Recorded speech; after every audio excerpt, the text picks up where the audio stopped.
Hello students, history में chapter number 1 हम continue कर रहे थे, नेशनलिज्म इन यूरोप। उस चैप्टर 1 में पार्ट नंबर 2 है the making of nationalism in Europe. Page number 8 आपकी एनसीईआरटी की बुक में है। ओके, उसको आज स्टार्ट कर रहे हैं हम लोग। इसमें हम ये देखेंगे कि नेशनलिज्म की भावना यूरोप के अंदर, पूरे यूरोप में अलग अलग कंट्रीज थी, अलग अलग लैंग्वेज बोली जाती थी, अलग अलग कल्चर के लोग रहते थे, अलग अलग एथिक ग्रुप्स के लोग रहते थे। फिर भी उनके अंदर इतनी डाइवर्सिटी होने के बावजूद नेशनलिज्म की जो फीलिंग है वो कैसे इम्प्रूव हुई। ठीक है, चलिए स्टार्ट करते हैं। If you look at the map of the mid century centre Europe, you will find that there were no nation states as you know them today. आज आप जैसा देख रहे हैं यूरोप की मैप में, जैसी कंडीशंस देख रहे हैं, कौन कौन से देश देख रहे हैं, वो सब पहले ऐसे नहीं थे। उस टाइम पे कोई इस तरह से नेशन स्टेट्स नहीं होते थे। अलग अलग डायनेस्टी और अलग अलग किंगडम के वहाँ पे राज रहता था। ठीक है, but we know today Germany, Italy, Switzerland and divided into kingdom, Dutch and cantons who rules had their autonomous territories. उस टाइम पे मतलब जहाँ की हम बात करें तो बड़े बड़े जो अपने ये जर्मनी है, इटली है, स्विट्ज़रलैंड है, ये अलग अलग किंगडम में डिवाइड होते थे। इसमें डच होते थे और कैंटोनो होते थे जो इनके ऊपर राजशाही मतलब राज करते थे जो इनके ऊपर। ठीक है, वो वाली डायनेस्टी राज करती थी। ठीक है, eastern and central Europe were under autocrats monarch within the territories of which lived diverse people. वो कह रहे हैं कि जो ईस्टर्न यूरोप और सेंट्रल यूरोप होता था, वहाँ पे मोनार्क होते थे। वहाँ पे मोनार्क ज़्यादा होते थे। मोनार्क इन द सेंस जो आप कह सकते हो कि ऐसी गवर्नमेंट जहाँ डेमोक्रेसी ना होती हो, कोई एक राजा होता हो, उसी के अनुसार सब कुछ चलता हो। तो इस तरह की गवर्नमेंट वहाँ पे होती थी ईस्टर्न और सेंट्रल यूरोप में। ओके, उसके बाद वो कह रहे हैं कि they did not see themselves as sharing a collective identity or a common culture. Often they even spoke different languages and belonged to different ethnic groups. The Habsburg Empire that ruled over Austria-Hungary, for example, was a patchwork of many different regions and peoples. अब वो कह रहे हैं कि इतना ही नहीं था कि वो अलग अलग टेरिटरी के लोग थे, बल्कि उनकी ना आपस में कोई कल्चर मैच करता था, ना उनकी एक दूसरे से रिलेटेड कोई फीलिंग्स होती थी। ठीक है, ना उनकी भाषा एक जैसी होती थी, ना उनकी लैंग्वेज मतलब आप कह सकते हो कि सोशली भी बहुत सारा डिफरेंस उन सब में आपस में होता था। और एग्जाम्पल में अगर हम कहें कि हैब्सबर्ग जो एम्पायर था, जो कि ऑस्ट्रिया और हंगरी पे, जिसका मतलब पूरा का पूरा एम्पायर व ऑस्ट्रिया और हंगरी जो है वो हैब्सबर्ग एम्पायर के अंदर आता था। और उसमें भी अलग अलग बहुत सारे एथिक्स ग्रुप्स मिलकर वो एम्पायर बना हुआ था, हैब्सबर्ग एम्पायर। उसमें एल्प्स के टिरान थे। ठीक है, ऑस्ट्रिया और सुडेन सुडेटेनलैंड।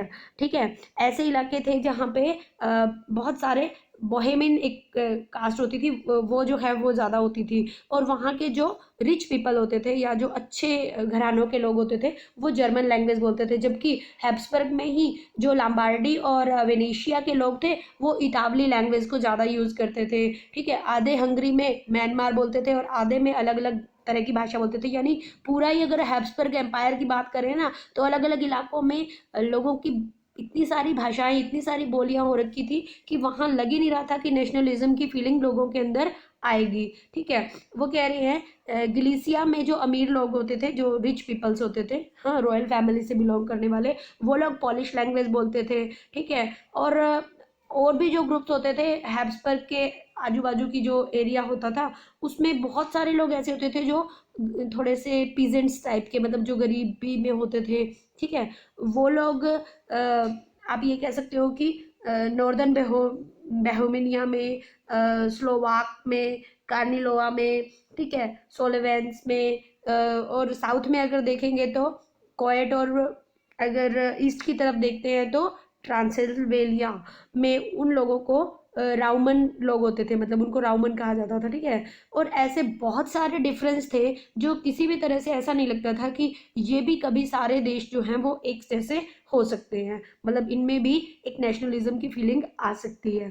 ठीक है, तो इसमें हमने यही देखना है कि किस तरह से लोगों के बीच में इतना सब डिफरेंस होते हुए भी लोगों के बीच में नेशनलिज्म की फीलिंग आई। तो वो कैसे आई ये भी देख लीजिए। अब आपको याद है पीछे हमने दो क्लास पढ़ी थी, एक थी एरिस्टोक्रेट्स और दूसरी पढ़ी थी न्यू मिडिल क्लास, ठीक है। लेकिन अब हम यहाँ एरिस्टोक्रेट्स और मिडिल क्लास को एक्सप्लेन करने वाले हैं अच्छे से। हुआ क्या कि जैसे ही नेपोलियन का राज खत्म हुआ, उस टाइम पे जो नेशन स्टेट्स इमर्ज हुए, जर्मनी, फ्रांस, इटली, ठीक है, तो वो सब इकट्ठे हुए तो दो क्लास बन गई। एक क्लास थी एरिस्टोक्रेट्स की और दूसरी थी मिडिल क्लास की। मिडिल क्लास मतलब न्यू मिडिल क्लास भी कह देते हैं, आगे हम पढ़ेंगे उनको लिबरल भी कह देते थे, ठीक है। वो आगे पढ़ रहे हैं, मतलब इतना अभी इस चैप्टर में हमने ये पढ़ना है कि इतनी सब डिफरेंस होने के बाद भी लोगों के अंदर नेशनलिज्म की फीलिंग कैसे आई, ठीक है। अब चलिए नेक्स्ट पेज, आपकी बुक में पेज नंबर 8 पे ही ये दे रखा होगा नीचे, the aristocracy and the new middle class socially and politically. A landed aristocracy was dominant class or the content. The member of this class were united by a common way of life that cut across regional division. They owned estate in the countryside and also town house. They spoke French, ठीक है। इस सब के बारे में मैं आपको थोड़ा मोटा मोटा बता देती हूँ, वैसे मैं बता चुकी हूँ एरिस्टोक्रेट्स क्या होते हैं, फिर भी आप सुन लीजिए एक बारी।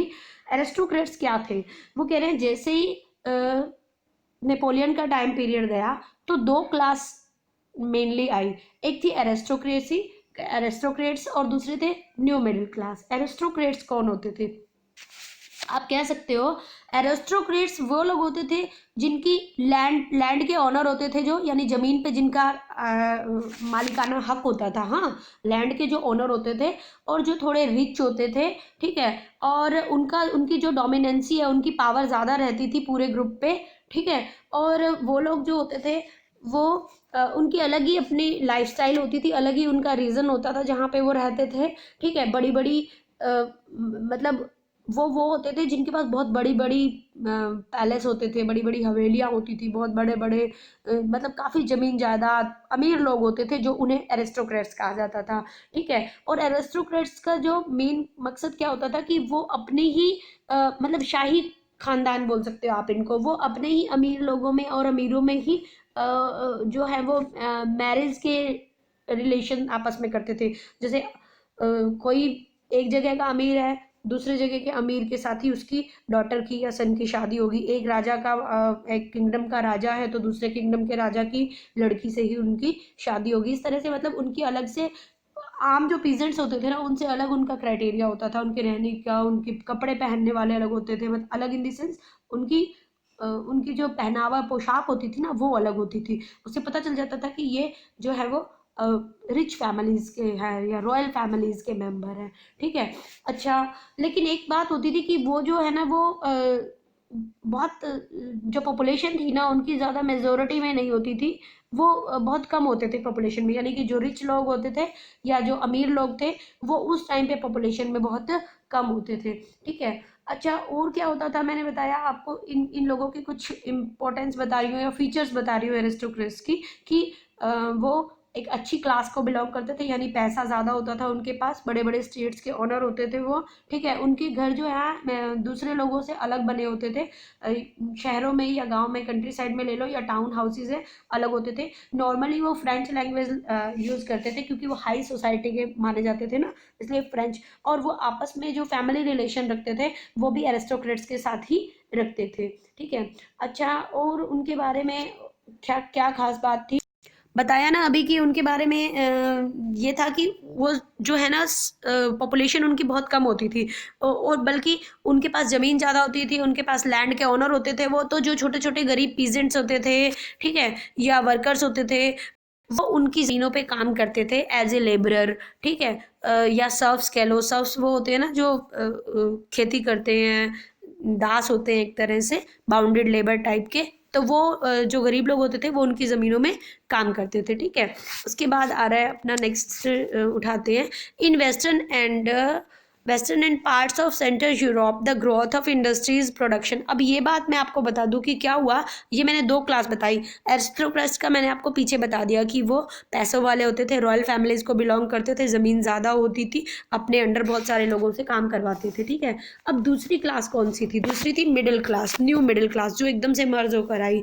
Western and parts of the central, western Europe में और सेंट्रल यूरोप के कुछ पार्ट में आप ये कह सकते हो कि इंडस्ट्रियल प्रोडक्शन बहुत ज़्यादा हुआ, यानी इंडस्ट्रीज बहुत ज़्यादा बनी, ठीक है। लोग ट्रेड करने लगे, कमर्शियल क्लासेस बन गई। मतलब उस टाइम पे लोग जो अमीर होते थे पहले, वो सिर्फ एरिस्टोक्रेट्स होते थे, लेकिन इन लोगों के पास जो पढ़े लिखे लोग थे लेकिन मिडिल क्लास के थे, इन लोगों ने भी इंडस्ट्रीज बनानी स्टार्ट की, कमर्शियल क्लास एक बन गई, इन्होंने ट्रेड शुरू किया, ठीक है, बिजनेस स्टार्ट किए, और ये एक ऐसी क्लास बन गई जो वैसे तो मिडिल क्लास थी, लेकिन अब इनके पास पैसा हो गया था। पैसा मतलब कैसे हो गया था? क्योंकि इंडस्ट्रीज बना ली थी इन्होंने, बिजनेस स्टार्ट कर दिए थे, कमर्शियल वैल्यू इनकी बढ़ गई थी, ठीक है। क्योंकि इंग्लैंड में क्या हुआ था, एकदम से इंग्लैंड में इंडस्ट्रियल डेवलपमेंट हुई और धीरे धीरे वो सारी जगह पे फैल गई, ठीक है। 1750 और 1850 के बाद, मतलब 1750 और 1850 में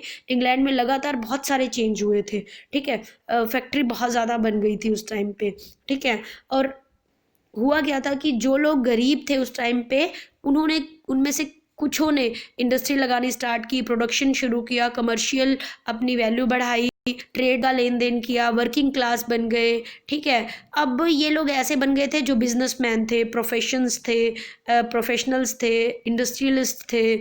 अब ये लोग जो थे, इनकी डिमांड होने लगी थी कि हमें एरिस्टोक्रेट्स के बराबर रखा जाए, क्योंकि अब वो लिबरल हो चुके थे, उनकी जो सोच थी वो बदल चुकी।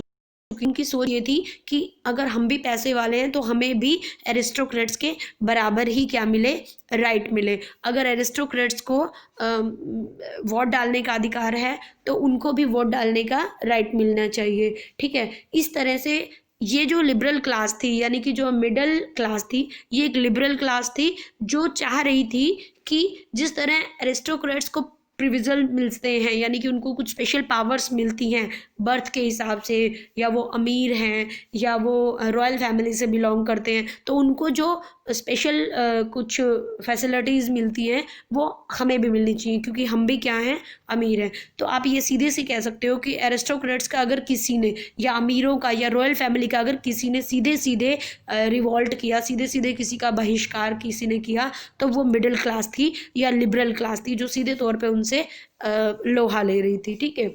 अच्छा, और क्या हुआ इसके कारण?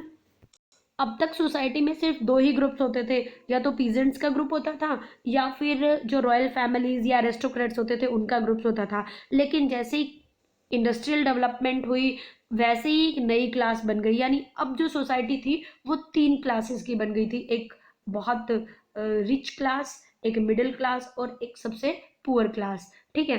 तो अब यहाँ सोसाइटी में थोड़ा सा चेंज हो गया था। जो नेक्स्ट वीडियो हम लोग करने वाले हैं वो करेंगे what did liberal nationalism stand for. जो लिबरल थे, यानी कि जो ये मिडिल क्लास वाले लोग निकल कर आए थे, ये क्या मानते थे कि नेशनलिज्म क्या है, इनकी सोच से नेशनलिज्म क्या था। देखो, पीजेंट्स की अलग सोच थी, उनकी अपनी डिमांड थी, जो वर्कर्स होते हैं उनकी अपनी डिमांड होती है। एरिस्टोक्रेट्स अपने हिसाब से देखते हैं, जो रॉयल फैमिली से बिलोंग करते हैं वो अपने हिसाब से देखते हैं कि सरकार कैसी होनी चाहिए, राज्य कैसा होना चाहिए। लेकिन जो मिडिल क्लास वाले थे, हम नेक्स्ट वीडियो में उनके बारे में पढ़ेंगे। जो मिडिल क्लास वाले एजुकेटेड लिबरल थे, वो क्या चाह रहे थे कि उनके हिसाब से नेशनलिज्म क्या है। ओके, नेक्स्ट वीडियो, अभी नेक्स्ट वीडियो में बाकी चीज़ें पढ़ेंगे। Thank you.